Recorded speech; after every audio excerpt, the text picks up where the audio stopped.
Hasan el-Basри'nin sözü rahimahullah. Чындыгында момун адам өзүнүн Роббисине чырайлуу ойдо болот, жакшы ойдо болот, ошол ойдун натыйжасы амалы дагы чырайлуу жакшынакай болот. Ал эми эки жүздүү адам Аллах таалам жөнүндө, Роббиси жөнүндө ою бузуку, ошондун артынан амалы да жаман болот дейт.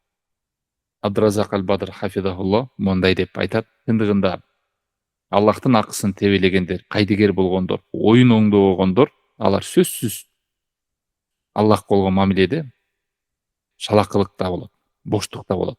Аллах тааламга баш ийүүдө алыс болот. Себеби адамдын оюна жараша абал болот.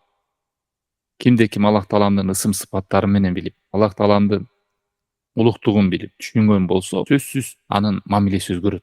Ал эми Аллах тааламга болгон мамилеси, маалыматы, билими, кабары аз болсо, ошончолук аны алыстан көрөт. Мунун баардыгы адамдын ибадатына терс таасирин берет.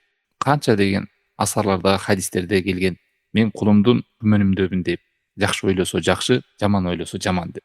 Мына ошондой эле адам эгерде Аллах тааламга болгон ою бузуку же кайдыгерликтин үстүндө, кош көңүлдүк үстүндө болоткон болсо, бул Аллах тааламдын буйругун аткарууга, тыйгандарынан тыйылууда сөзсүз терс таасирин берет.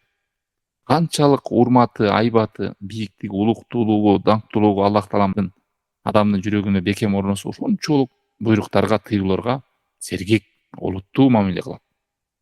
Кош көңүл мамиле кылбайт. Эгерде момун адам Аллах жөнүндө жакшы ойдо болсо, амалы да жакшы болот. Мунафык эки жүздүү адам ою жаман болсо, амалы да жаман болот.